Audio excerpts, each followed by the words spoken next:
Welcome back everyone to another video, and in this video I wanted to compare a high yield opportunity to a low yield opportunity and to compare the results and decide which one is necessarily better for investment and why looking at yield really matters. And just for context, this video came about, me doing some research online, looking at what property commentators are saying online, what BAs are saying online, and some of the locations that they have been recommending. And two of the locations that some people online have been recommending is one in Kalgoorlie, and for example, I have the property Somerville in here, and then the other location that people compared to is Kurrajong in Melton. Now, both of these locations have their place in a person's portfolio for the best time to invest into them. However, it is never a one size fits all, and I believe there are pros and cons for each property, and I want to sit down and explain them to you guys and show you the difference between a low yielding asset and a high yielding asset and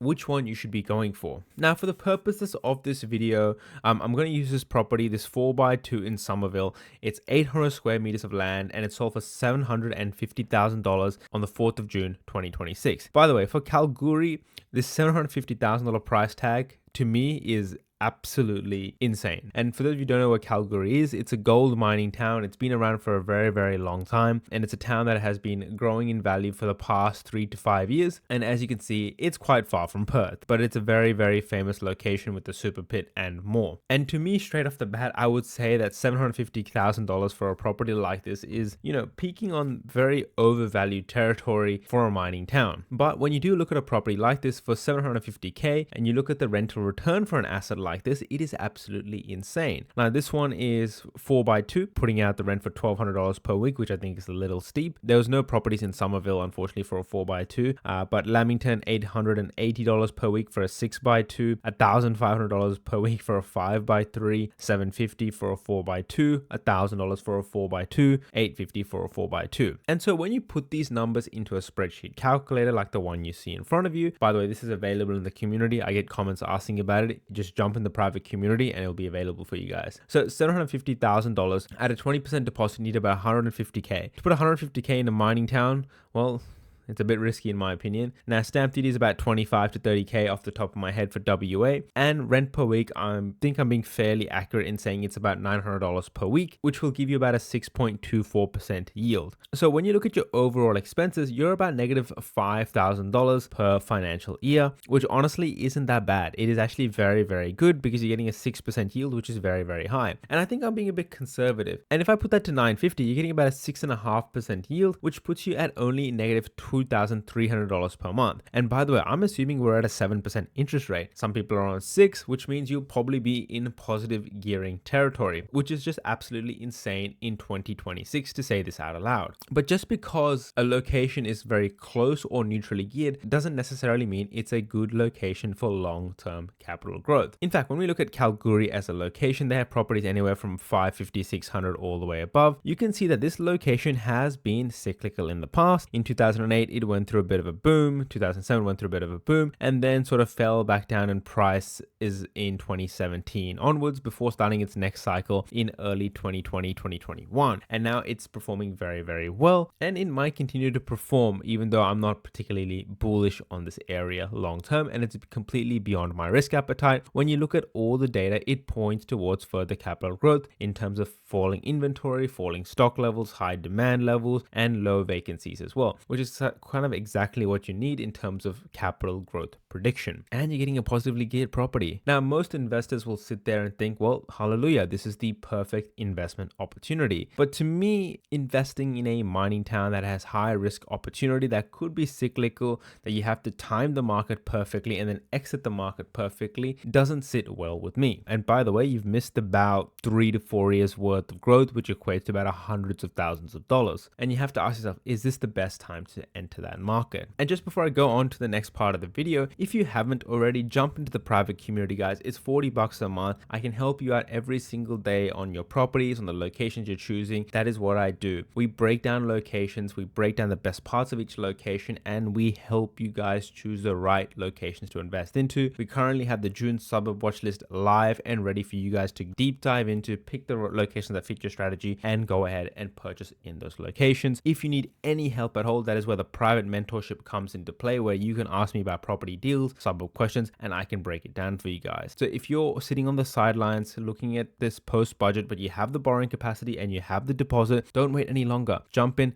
get the help you need. If you're using a buyer's agent, jump in the community, get a second opinion from me, because I'm here to help you. Now let's head back into the video. Now the next location I want to talk to you about is Kurrajong. Now this property here sold for $650,000. Not the same 750 example as Kalgoorlie, but it's still a decent property. It's a very modern block on 450 square meters. So a neat and tidy asset that you can hold on for the very, very long term. Now, if you don't know where Kurrajong is, it's part of the wider Melton region, which is only about 40 minutes away from Melbourne CBD. And it is currently booming in terms of construction projects, infrastructure, hospitals, and more. And there is a lot going for this area, except for rental return. Like literally, rental return is terrible in this location. When we look at a property like this selling for $645K, we would expect rents to be around $550, $600, but no.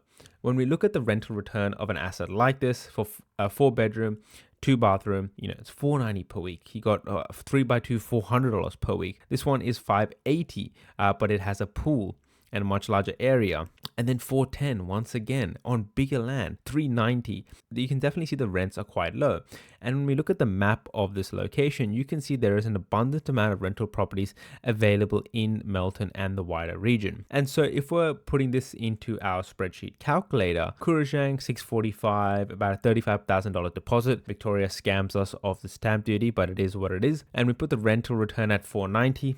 I'm being conservative. You're getting a 3.95% yield, so just below 4%. Don't forget good old land tax in Victoria. And so you're about negative $20,000 per year out of pocket, which is a significant amount of money. Now, if I'm being generous and I'm putting it up to $520, and I'm really being generous here, by the way, guys, and we look at the rental return, it's still negative $18,000 or so, which is just absolutely insane. It is a lot of money to stomach out of pocket without the help of negative gearing benefits, because we're looking at a post-budget environment. Now, you compare this to something to like Kalgoorlie, for example, it's only negative $3K, which seems a lot better on surface level. But when you're picking purely location-wise, when you're looking just purely as a location, I would always pick Melton as a location 10 out of 10 times over Kalgoorlie as a location to hold long term. To buy and hold an asset long term, I would much rather have my asset in Melton, Kurrajong than Kalgoorlie in a gold mining town for the sake of high yields.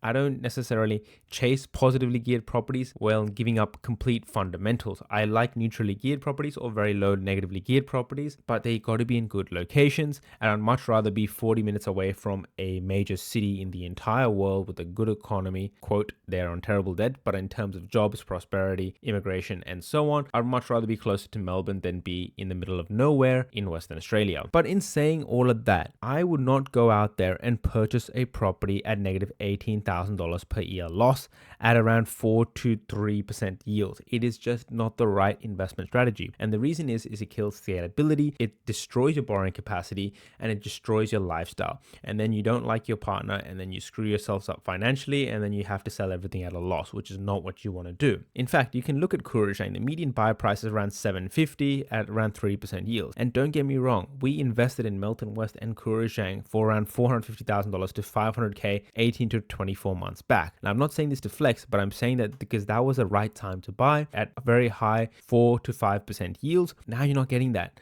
And you've already missed out on 15% growth over the past 3 to 5 years. And it doesn't make sense to invest in this location anymore, especially when you look at the overall vacancy rate of 3.3%, which is incredibly high. Inventory is still low overall, but the vacancy rate, the rental return scares me away from this location at this point in time. If the dynamics change, then we can revisit this conversation. So if you reach the end of this video and you're wondering what the hell is going on, I can't invest in a highly positively yielding environment, and I can't go invest in a decent location but has a low rental return, what the hell do I choose? Well, honestly, the answer is neither. You don't want to be choosing neither Kalgoorlie or Melton West or Kurrajong or Melton in general. You want to find the happy medium. And there are about 10 to 20 locations right across Australia that have that happy medium of decent yields of above 4.5%, that have a decent economy, that are close to a major city, that have good regional fundamentals, good economic base. That could be a good option for you. But if your buyer's agent out there or your property property guru is saying to you that you should be going to buy Melton West because it's close to Melbourne CBD, that is not a reasonable justification, because you're losing 20k per year in the hope that you'll get $50,000 to $70,000 growth per year. That is wrong. Then you look at Kalgoorlie, people will be like, you need a cash flow asset, but that doesn't mean you should be going out there and buying in a mining town when your investor brief is I want to hold long term, especially when you're talking about Kalgoorlie, which is much later in its cycle. Again, it's pretty funny how I showed you a property that is worth $750,000, which is a 4x2 in a mining town, compared to a $700,000 asset. Yes, it's smaller land, but it's also 40 minutes away from a Melbourne CBD. Pretty interesting dynamics we have here. If you're out there confused about which locations to jump into, then you want to be jumping in the private community. We have over 250 members helping each other out on a daily basis. So if you need help, then don't wait any longer. It costs a tiny dime when you compare it to buying a 500 to 600k asset. You don't want to be making silly mistakes. Till next time, thank you very much.